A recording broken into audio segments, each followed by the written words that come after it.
အားလုံးပဲမင်္ဂလာပါခင်ဗျာကျွန်တော်ကိုနော့ဖြစ်ပါတယ်ဒီနေ့ဇူလိုင်9ရက်2026ခုနှစ်ဖြစ်ပါတယ်ဒီတစ်ခေါက်တော့အားလုံးလည်းသိကြတဲ့အတိုင်းပါပဲ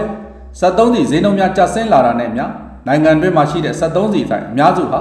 စီရောင်းချပေးဖို့အတွက်အကြောင်းမျိုးမျိုးပြပြီးတော့ညှဉ်းဆန်တာဆိုင်တွေပိတ်ထားတာတွေလုပ်လို့ရှိပါတယ်အဲ့လိုလုပ်တဲ့အခါမှာဆိုရင်လည်းစီပြက်နေလို့စီမရှိလို့စီကုန်နေလို့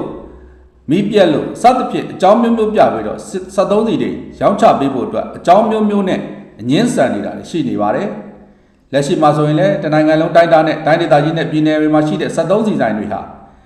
အဲ့လိုမျိုးတွေလှုပ်ဆောင်နေတယ်လို့ကြားရတွေ့ရမြင်ရပါတယ်73စီဆိုင်တွေက73စီတွေကြပြီဆိုရင်သူတို့အရှုံးခံပြီးရောင်းရမယ်အလှည့်ကြရင်ဘယ်တော့မှရောင်းလို့မရှိပါဘူးအကြောင်းမျိုးမျိုးပြပြီးတော့ဟိုဟာဖြစ်လို့ဒီဟာဖြစ်လို့မီးပြက်လို့စီကုံလို့စသဖြင့်အကြောင်းမျိုးမျိုးပြပြီးတော့73စီရောင်းချပေးဖို့အတွက်ညှဉ်းဆန်လေးရှိပါတယ်ဒါကြောင့်နိုင်ငံတွင်းက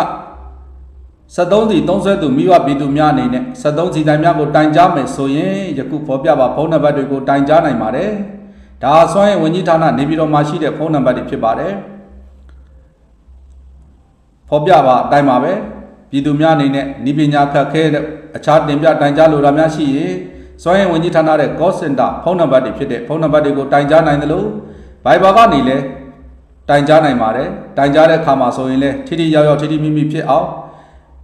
ဘယ်နေရာဘယ်ဒေသဘယ်စီဆိုင်ဘယ်အချိန်ဘယ်လိုကာလမှာဘယ်လိုအကြောင်းပြချက်နဲ့ညှဉ်းဆန်နေဆိုတဲ့အကြောင်းကိုထိထိမိမိပြောဆိုပြီးဆက်သွယ်တိုင်ကြားပါဖြစ်နိုင်ရင်ဖုန်းနဲ့မှတ်တမ်းယူပါ Viber ကနေပို့ပြီးတော့တိုင်ကြားနိုင်ပါတယ်ဒီတိုင်ကြားမှုတွေပေါ်မှာစွမ်းရင်ဝန်ကြီးဌာနအနေနဲ့လည်းစစ်စစ်ပြီးတော့ထိထိရောက်ရောက်အရေးယူနေတယ်လို့သိရပါတယ်